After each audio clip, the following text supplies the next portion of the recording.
Coming here is just about sorting out the accuracy of these tools that I have.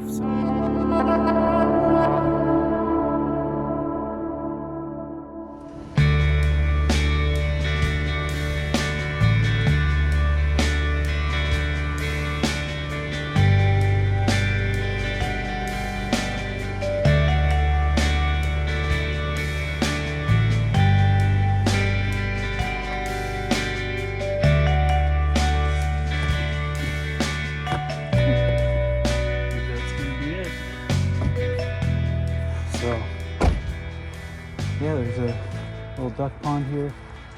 Apparently there's some trout in there, so maybe I'll cast my line in just to see. It looks pretty mucky and stuff. I'm not gonna keep or eat anything out of there, but it's a pretty small little ecosystem.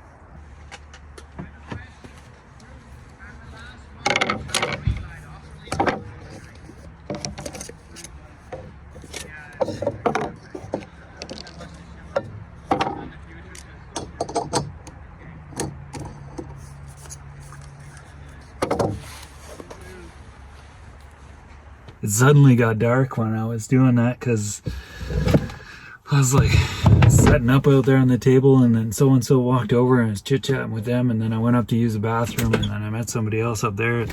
More chit-chat, and it's dark out. Anyway, just getting a little rundown on the range, and like I was chatting with this one guy.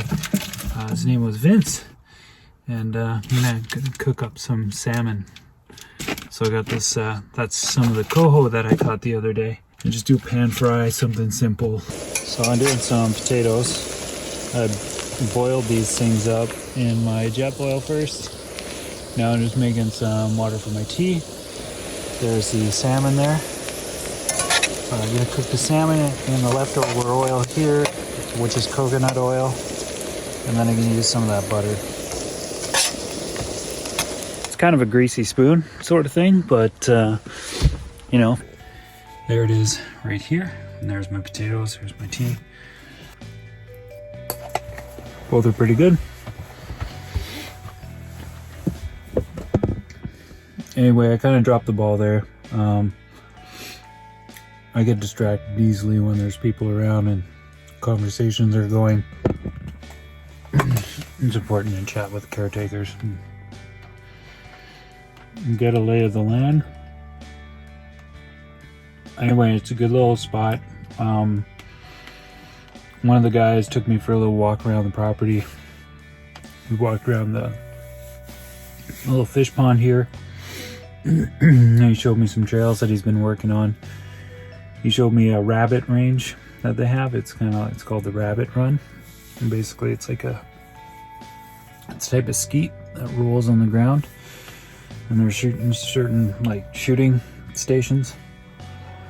And he says it's a lot of fun. There's, you know, a bunch of guys show up for it, and guys and gals, and they have a good time. You know, trying to compete with one another and see who gets the best score. And a way to make that sort of stuff a little bit more interesting, I guess. Morning, guys. It's a brisk morning today. I can see my breath for the first time in a while. I am camping up here at this, it's called Frog Hollow Campsite. It's this little patch here, and there's a pond right back there. It's got trout in it. It's a stocked little pond. Mostly it's there for teaching kids how to fish, and I guess also anybody really, how to like fly cast and that sort of thing. This is part of a like a fishing game club on the island, and up there is a skeet shooting range, so that's more for like shotgun style shooting. And then they've got a rifle range back that way, and then down here they've got an archery range. That's the main office right up there. They've got an archery range back down that way.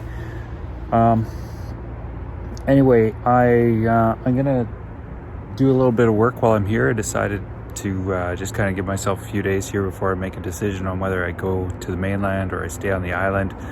The more I think about it, the more I think I'm gonna stay put for now. just because that's going to be a pretty expensive trip for me to run that. And yeah, so I'm like, well, there's things I can do here for sure. One of them was coming here and playing with this crossbow that was given to me for my birthday. So I'm going to go down to the archery range this morning and see if I can sight it in. And they have a 3D archery course that I'm going to go for a walk around. Sounds like a good way to get a little bit of practice in with that thing. And that being said, this is kind of part of the process for hunting. So some of you guys might not really be exposed to this kind of thing that often or involved in it. Maybe you're just curious. But one of the things that I like to do is just make sure that whatever, weapon or tool I'm going to use, it's hard to call it a weapon because that's kind of what it is, but it's also a tool, really. Like a crossbow is a tool, shotgun's a tool, rifle's a tool. In my opinion, that's how I see them. I don't have like this weird, I'm gonna go hurt something because I want to hurt something sort of thing. That's you guys know me. I'm not like that. Hunting is about food for me, and so I'm a meat eater. I eat meat. For the last 3 years, I've been buying a lot of my meat in grocery stores because I haven't been successful at actually harvesting an animal for putting it in a freezer and all that sort of thing. So I've had some close calls. Last year I had a really humiliating experience. It's still haunting me, and that was I made a video of it. If you look back last year, hunting season, I put a video out on it. But essentially I had a deer 25 yards away from me, really close. And I took a shot right where it needed to go, which in that particular case, I rerun this, but it's right behind the front legs. Deer went down, blood, bits of bone on the ground. Deer got back up and left the scene, and I had to trail that deer. There was blood after the scene and all that sort of thing. I blood trailed it for 2.5 kilometers, and after 4 days I couldn't find the animal. I lost the end of the trail. It was just devastating, and it really, really rocked me, and it really bothered me. And I just replayed that whole scenario in my head over and over and over again.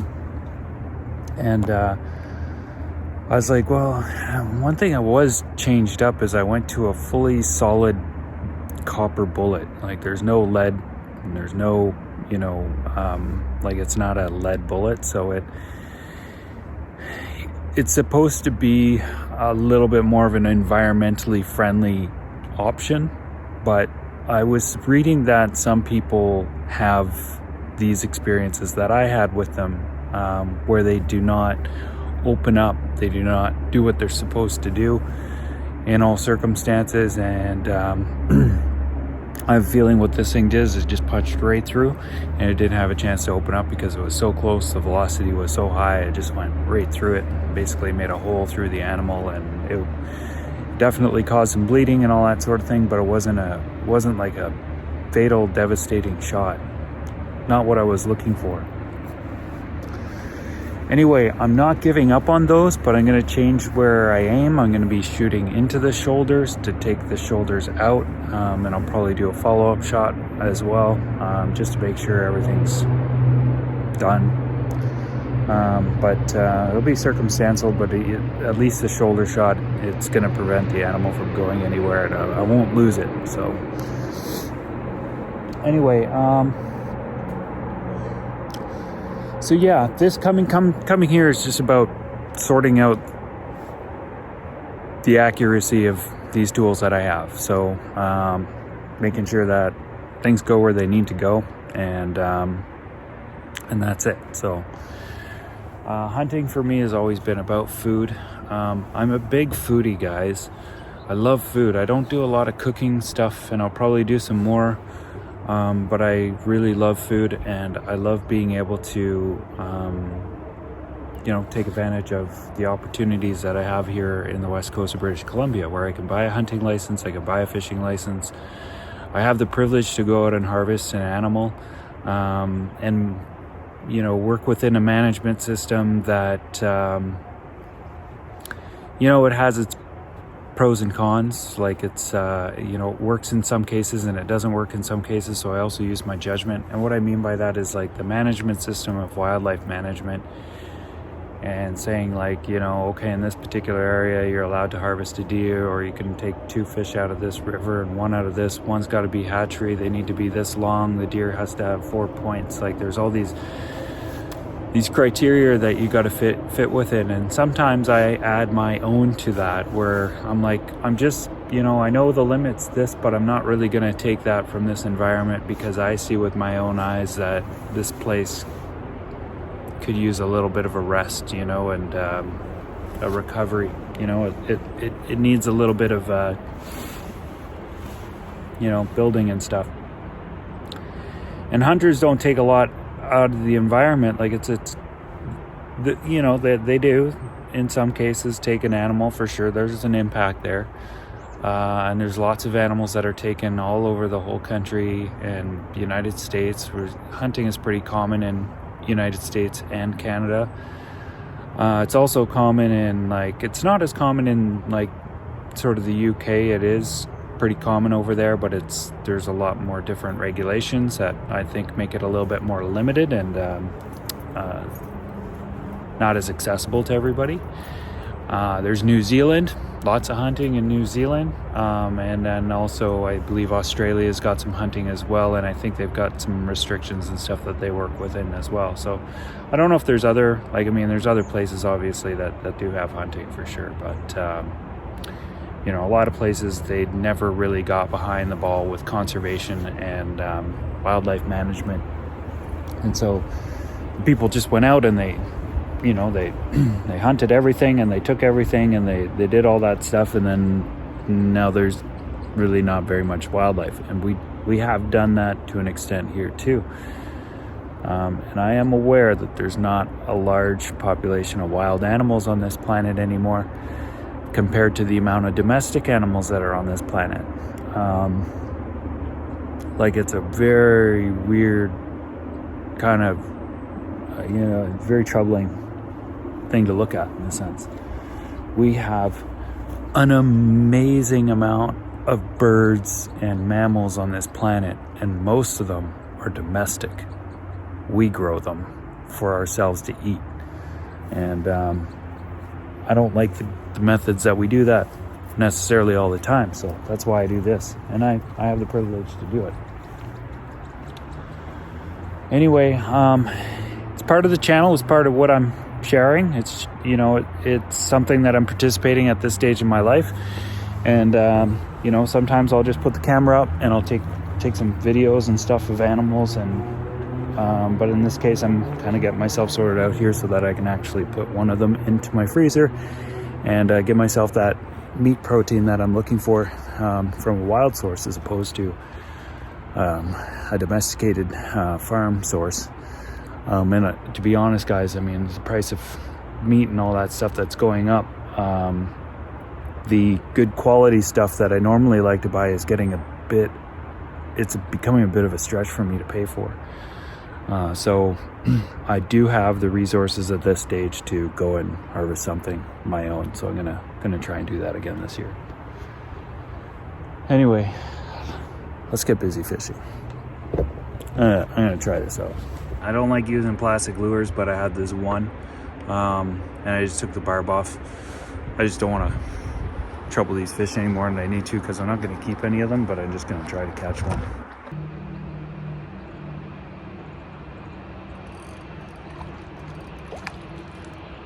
They're in there. Look, guys. I didn't actually catch one in and bring it into shore, but I had about maybe 5 fish come on the line. You know, I don't know, like 10-12 inches long.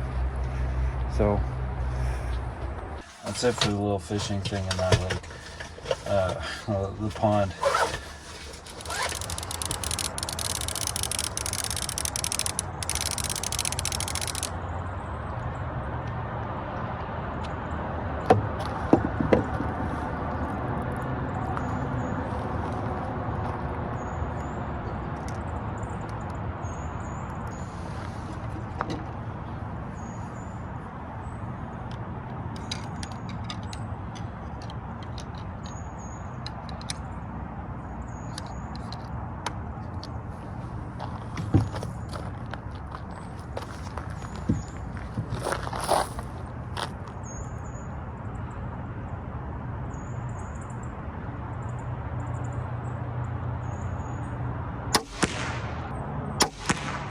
Okay, I got it more or less dialed in for 25 yards.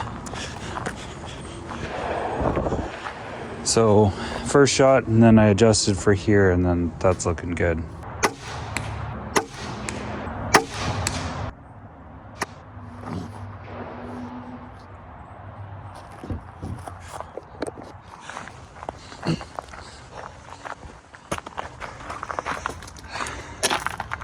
That's 50. Wow. Look at that. Took the vein off of this one. Practically split those arrows. Okay, I got it all sighted in. It's pretty exciting. There's a couple things that I figured out about this thing since I had it. I'm basically shooting at about 80 yards, which is that black square back there, and there's a little orange dot on it. You can't see it from here. But I found some arrows consistently hit away from the others. So what I've done is I've gone through what I've got my arrows, and just best I can get them all to be roughly within the same grouping, and those I've marked on the fletching. So I put a little like white mark on the fletching, and those will be my hunting arrows. So those ones, I fired them each a couple times just to verify that they're consistent, and they're going in foam targets, so that's fine. So they're set up for the hunting. These three are kind of my bad arrows, so they don't really go exactly where the other ones go. One shoots up and to the left, and the other one shoots up and to the right, and the other one shoots kind of like down and to the right. So anyway, I'm gonna mess around with these on this little 3D archery course. I do have some other arrows, but I busted the fletching off of 2 of them or 3 of them, and one of the tips came out of the other one. The threaded portion pulled right out, and I broke a knock off of another one. So the other arrow came in behind it and just clipped off the back of the knock and took off a piece of fletching. The only other thing was the broadheads that I'm using are, I'll show them to you in a sec. Just have my field points on here, which are these things. So those are just made for shooting into the targets back up that way. My broadhead is a little longer, and it works a lot like a field point. And there's a little plastic clip that I can put into it so that I can shoot it at these targets, and it won't deploy the blades on it. It's made by Thorn. I did a little research, and I figured that would be the one that I was going to go with. It shoots a little lower than the other one, so I had to make a mental note about my adjustment for my elevation. So I'll change it back to those broadheads after I do this course, and we'll take a little shot in the bag back there and make sure it's good, and then it'll be ready for hunting. And I don't know, we'll see. Maybe an island deer, maybe, I don't know. There's a lot of deer out here, so we'll see. Good place to harvest one. Anyway, I think the entrance is over there, so let's go. So this is the entrance with the little arrow there, but that's the main archery field. Those gunshots behind me, that's the rifle range. They're all shooting back up that way, away from this direction. So that's fine. I'll probably go there a little later because I got a sight in my rifle too. I wouldn't have had to do that, but I took the scope off and then put it back on and put it onto a different rifle and then shot it and sighted in for that one, then put it back in mine. Bit of an ordeal. So I don't know which way here we're gonna go. There's an arrow there. Arrow says go this way. Following these things. Oh yeah, there's a target down there. A little bear down there.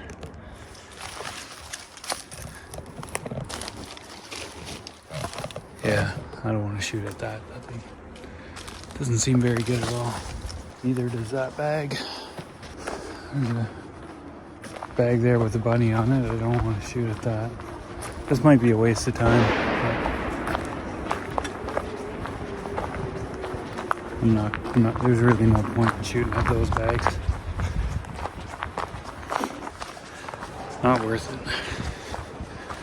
So I'll just adjust back to that broadhead.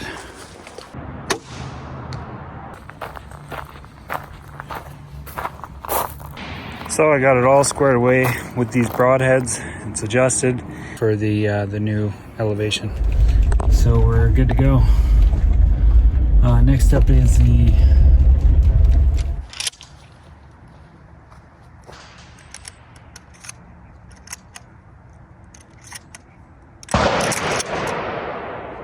shots.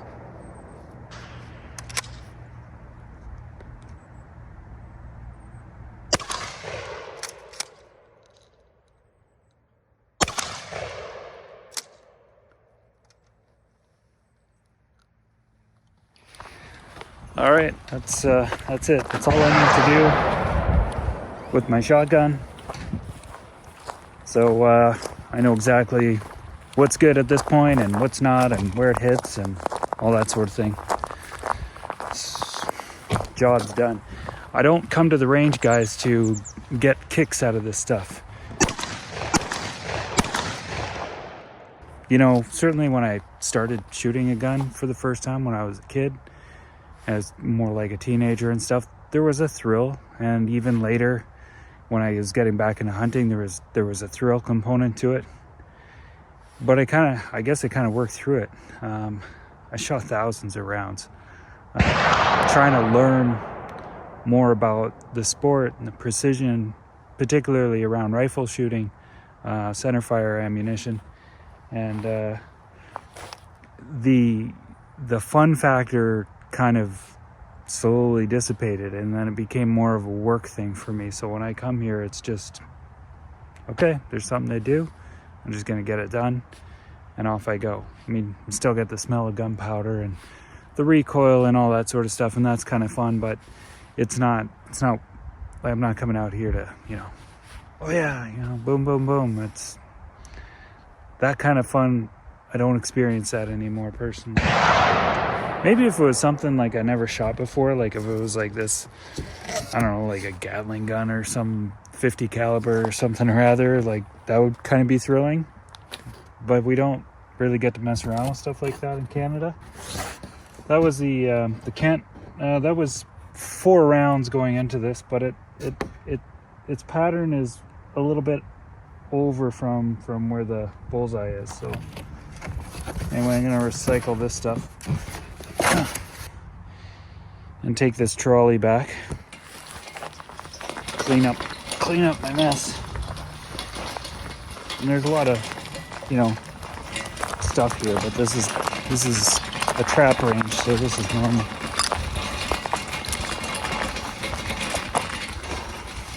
And for those of you that are really curious, basically it's just it's a pump action 12 gauge shotgun. This one's made by a company called Ithaca Gun. It's an American made shotgun. They've been around for a long time. When I was first introduced to shotguns, my dad had this same shotgun. And somehow through weird set of coincidences and circumstances, I ended up with the same one. This one's slightly different from his. It's got a newer ribbed barrel on it. But other than that, it's pretty well the identical gun that he had. So kind of neat how it all turned out. So I like it for that reason. It's got some nostalgic value to me in that sense. It is a bit of a workhorse, this one, so it's just, this is what it's for. It's for, just going hunting or shooting, casual shooting clays and stuff like that. If I wanted to, I could get a different barrel on here with some iron sights, which would be for, even rifled, and it'd be made for shooting slugs, things like deer and that kind of thing. But I don't really need to do that too much. If I am going to go deer hunting with it again, I'll just be doing it because the areas that I'm in is a shotgun only zone.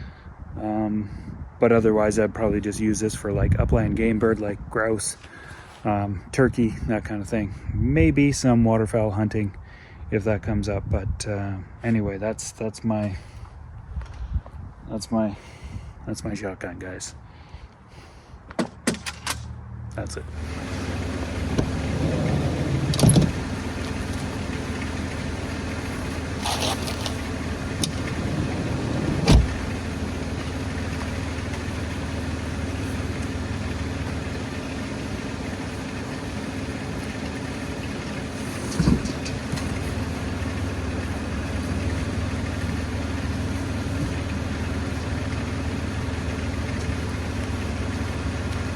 like really organized.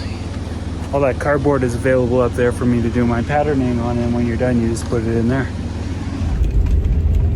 Anyway, my work here is done. I don't need to come back unless something messes up. So it's great. Although I might come back and do some camping here or something.